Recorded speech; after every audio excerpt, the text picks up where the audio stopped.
Vegapunk का one piece के बारे में बात करना, लूफी और बोनी वर्सेस सैटर्न की फाइट और चैप्टर के एंड में एक मिस्टीरियस फिगर का दिखना जो फैंस के हिसाब से शैंक्स का ट्विन ब्रदर भी हो सकता है। ये सारी की सारी चीजें हमें वन पीस के लेटेस्ट चैप्टर 1121 में देखने को मिली हैं और ये चैप्टर भी काफी ज्यादा शानदार था और जिससे हमें ये पता चल रहा है कि वन पीस का जो फ्यूचर है वो काफी ज्यादा एक्साइटिंग और हाइप्ड अप होने वाला है और कहीं ना कहीं हम लोग वन पीस के एंड की ओर धीरे धीरे जा रहे हैं। लेकिन वन पीस के चैप्टर को एक्सप्लेन करने से पहले अगर आप लोग इस चैनल पर नए आए हैं तो प्लीज इस वीडियो को लाइक जरूर करें और इस चैनल को सब्सक्राइब करना ना भूलें। तो सबसे पहले हमें इस चैप्टर की स्टार्टिंग में एल्बाफ के जायंट्स की शिप देखने को मिलती है जिस पर बोनी, लूफी और बाकी अदर जायंट्स होते हैं। और जैसा कि हम सब लोग ये बात जानते ही हैं लास्ट चैप्टर से कि उस शिप पर हमें सैटर्न देखने को मिला था जो कि इस शिप पर अटैक करने के लिए आया होता है। और इस चैप्टर में हम ये बात देखते हैं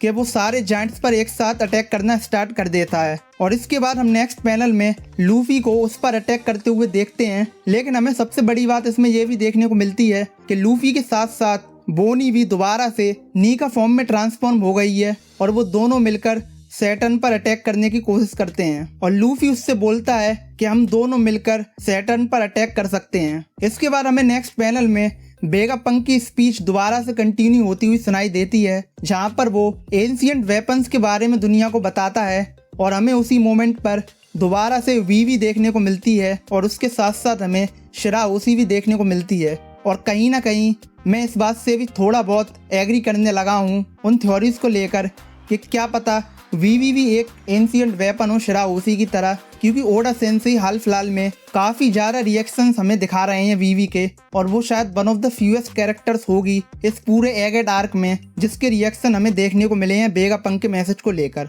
लेकिन इसके बाद हमें काफी ज्यादा सालों के बाद दोबारा से स्काइपिया देखने को मिलता है जहाँ पर हमें कोनिस देखने को मिलती है। इसके बाद वेगापंक आगे बोलता है कि वो लोग जिनकी एंसेस्टरी काफी ज्यादा रेयर है और जो लोग काफी रेयर स्पेसीज से बिलोंग करते हैं उनको आज भी स्लॉटर किया जा रहा है और उनको आज भी दबाकर रखा जा रहा है। और जैसे ही वेगापंक ये बात बोलता है तो हमें जितने भी डिफरेंट स्पीसीज के लोग हैं वन पीस के वर्ल्ड में वो एक एक करके देखने को मिलते हैं, जिसमें सबसे पहले हमें एक फ्लैशबैक में कूमा देखने को मिलता है वेगापंक के साथ और वेगापंक उस फ्लैशबैक में हमें कूमा से यही पूछता हुआ दिखाई देता है कि क्या वो एक्चुअली में बकीनियर है। इसके बाद हमें एक पैनल में किंग भी देखने को मिलता है और जैसा कि हम सब लोग ये बात जानते ही हैं कि वो भी एक रेयर स्पीसीज से बिलोंग करता है और वो एक लोनेरियन है, तो हमें ये देखने को मिलता है कि वो भी उस बारे में सोच रहा है जिसके बारे में वेगापंक बात कर रहा है। इसके बाद हमें अगले ही पैनल में पुडिंग भी देखने को मिलती है और वो अपने बचपन को याद कर रही होती है कि कैसे बचपन में बाकी बच्चे उसे काफी ज्यादा बुली करते हैं क्योंकि वो 3-eyed ट्राइब से बिलोंग करती है। इसके बाद हमें दोबारा से लूफी और बोनी देखने को मिलते हैं और जिसमें वो दोनों मिलकर सैटर्न पर अटैक करते हैं। इसके बाद हमें नेक्स्ट पैनल काफी ज्यादा इमोशनल देखने को मिलता है क्योंकि बोनी अपने पास्ट के बारे में सोच रही होती है कि कैसे उसके साथ और उसके फादर कूमा के साथ काफी ज्यादा अत्याचार हुआ है और कैसे अगर ये वर्ल्ड नोबल उनकी लाइफ के साथ ना खेलते तो उनकी लाइफ काफी ज्यादा अच्छी हो सकती थी। और इसके बाद हमें लूफी और बोनी एक साथ सैटर्न पर अटैक करते हुए देखने को मिलते हैं जहां पर बोनी लिबरेटिंग नी का पंच नाम का एक अटैक उस पर करती है और लूफी और बोनी मिलकर सैटर्न पर काफी ज्यादा अटैक करते हैं और इन अटैक से सैटर्न के टुकड़े टुकड़े हो जाते हैं। और हमें अगले पैनल में देखने को मिलता है कि उन दोनों के अटैक से सैटर्न उस शिप से उड़कर काफी ज्यादा दूर गिर चुका है और वो हमें एक पैनल में अनकॉन्शियस देखने को मिलता है।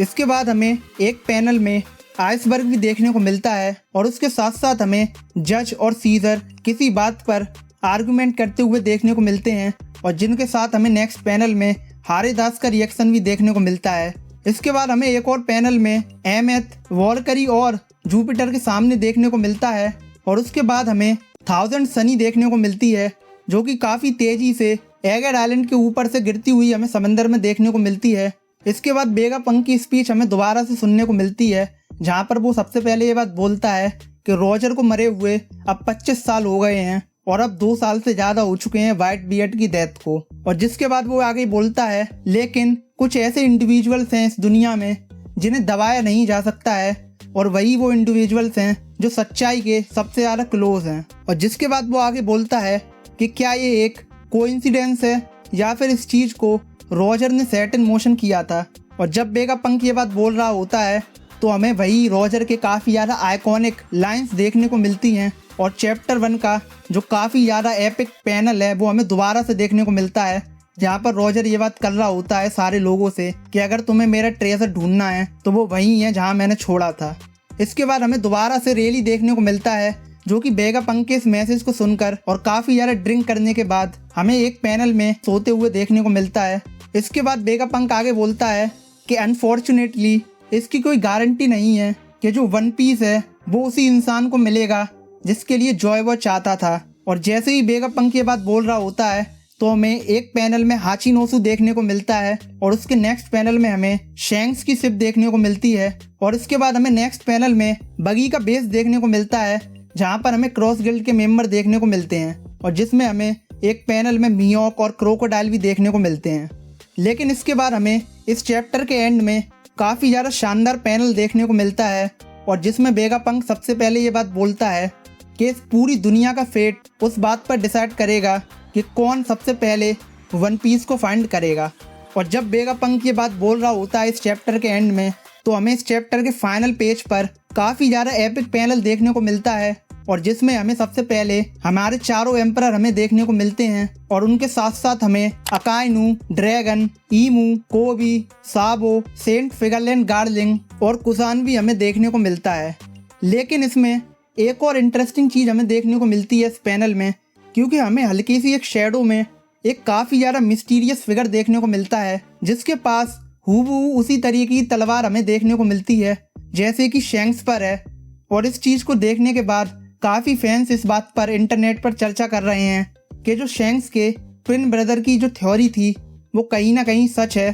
और हमें इस पैनल में जो मिस्टीरियस कैरेक्टर देखने को मिल रहा है वो और कोई नहीं बल्कि शैंक्स का ट्विन ब्रदर है। और पर्सनली मैं अपनी बात करूं तो कहीं ना कहीं मैं भी इस स्पेकुलेशन को लेकर काफ़ी ज़्यादा पॉजिटिव हूं, क्योंकि ओडा सेंसेई चैप्टर के एंड में जो इतना इम्पोर्टेंट पैनल है और जिसमें हमें सारे बड़े मेन प्लेयर्स देखने को मिल रहे हैं वन पीस के फाइनल सागा के, उसमें वो ऐसे ही क्यों एक मिस्टीरियस कैरेक्टर को डालेंगे अगर उसका कोई सिग्निफिकेंट रोल नहीं हो फ्यूचर में। और पर्सनली मुझे ऐसा लगता है कि जितने भी फैन इस थ्योरी को बता रहे हैं कि ये शैंक्स का एक ट्विन ब्रदर हो सकता है तो मैं भी काफ़ी ज़्यादा पॉजिटिव हूँ कि जो फैंस हैं वो सही हैं और एक्चुअली में ये शैंक्स का ब्रदर ही है। बाकी आप लोग बताइए मुझे इस वीडियो के कमेंट सेक्शन में कि आपके क्या ओपिनियन है वन पीस के लेटेस्ट चैप्टर को लेकर। बाकी इस वीडियो को ज़्यादा बनाना रखते हुए मैं मिलता हूँ आपको अगली वीडियो में, तब तक के लिए बाय बाय।